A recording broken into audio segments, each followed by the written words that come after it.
James Carey's ritual and transmission view of communication.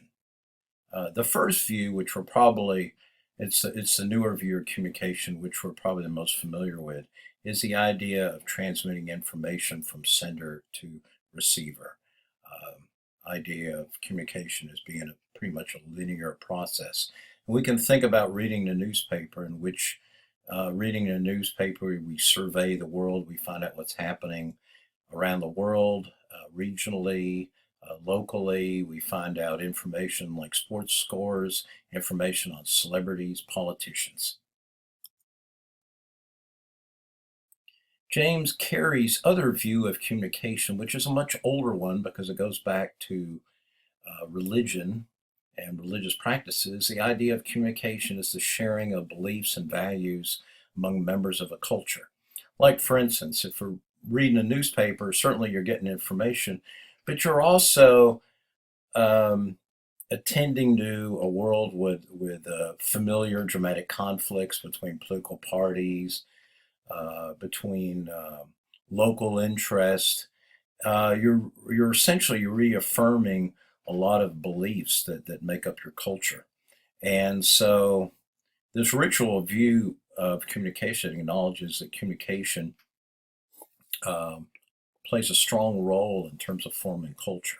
And it's through communication, whether it's language, nonverbal gestures, through mass media, through communication, reality is produced, maintained, and repaired.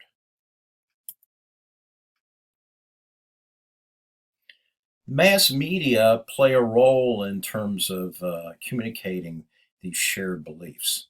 Um, and mass media, as well as other types of media, are important. The way in which we sort of maintain and produce our culture.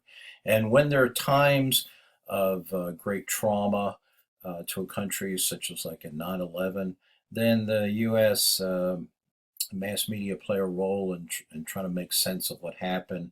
And in a way, we think about it as repairing reality.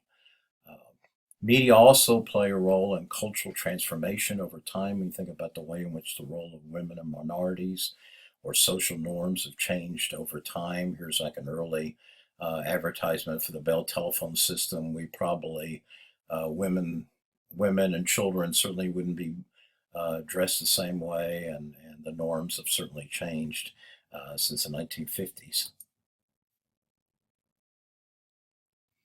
Most communication has both transmission and ritual aspects to it. If you think about, for instance, like a conversation with your friend, sure, certainly you're sharing information, but it's also the ritual of you getting together and talking. You're sharing particular views you may have, certain things that you value.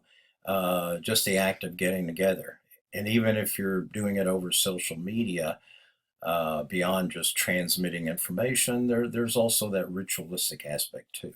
So,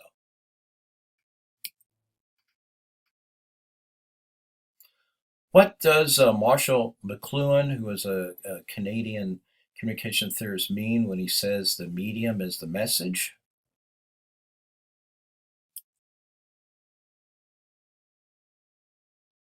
Well, I think he's getting to the point that beyond any particular message that's sent through a communication medium, whether it's writing, whether it's electronic signal, telegraph, or telephone, the communication medium itself affects the values or influences the values and the social structure of a culture. Harold Enos, who was one of the colleagues of Marshall McLuhan at the University of Toronto, talked about the way in which certain communication mediums have a bias towards space or time.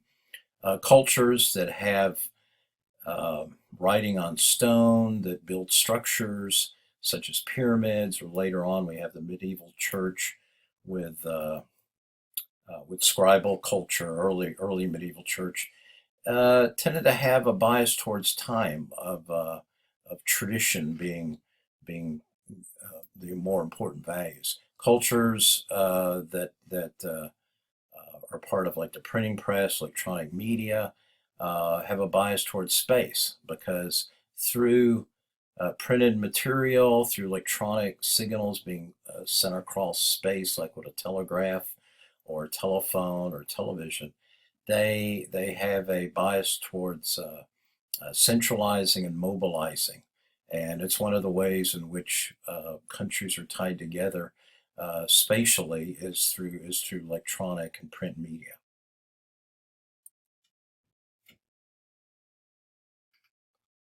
Okay, let's look at cultures and the way in which um, the main form of communication shapes a culture. One is oral cultures. These are cultures with no writing, so all the knowledge must be stored in the social memory of the members of that culture. And how that knowledge is transmitted is mainly through songs and stories told from one generation to the next. So that's how um, traditions and information, even about crops and such, are transmitted through songs and stories. Literate cultures are cultures which have a writing system, and through writing, we have the start of abstract and explicit thought. We also have stories and ideas that are now can be separated from their storytellers because the storytellers will die off. However, since their stories are written down, we can go back and read them. We can translate them, interpret them to our own culture. It's the same thing in terms of our Constitution, to the Bible. Any type of writing is writing that can carry forward and such. And also with literate cultures, we also have an accumulation of knowledge about nature. So we can start defining what is natural, what we know, and then what is unknown or the supernatural.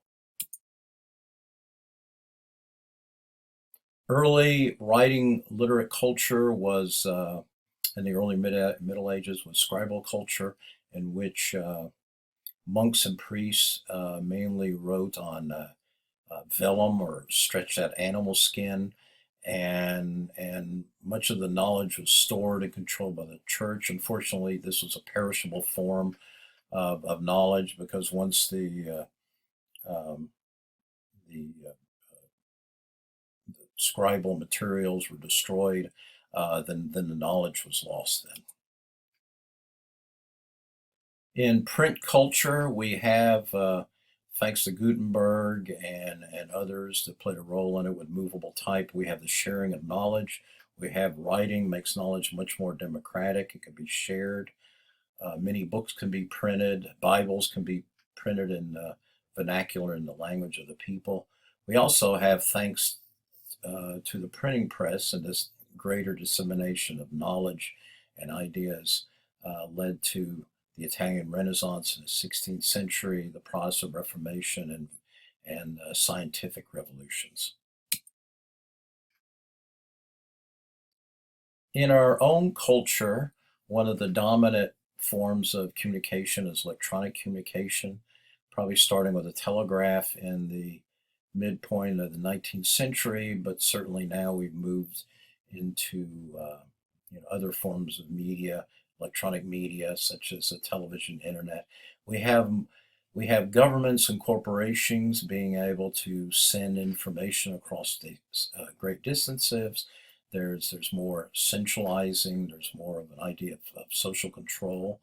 The telegraph early on helped to integrate the United States into a market economy, particularly working with the railroad system. Television is interesting in a lot of ways. Carrying forward from radio, we have more of a blurring of the public and private spheres or spaces. The television brings presidents as well as serial killers into the living room, and private matters such as those between a husband and wife or between parents and children. Uh, Thanks to television and a greater variety of channels, we now private matters become public concerns, particularly if you think about the daytime talk shows and the way in which almost uh, anything very private or personal is brought forward for examination. And that is the end of our presentation.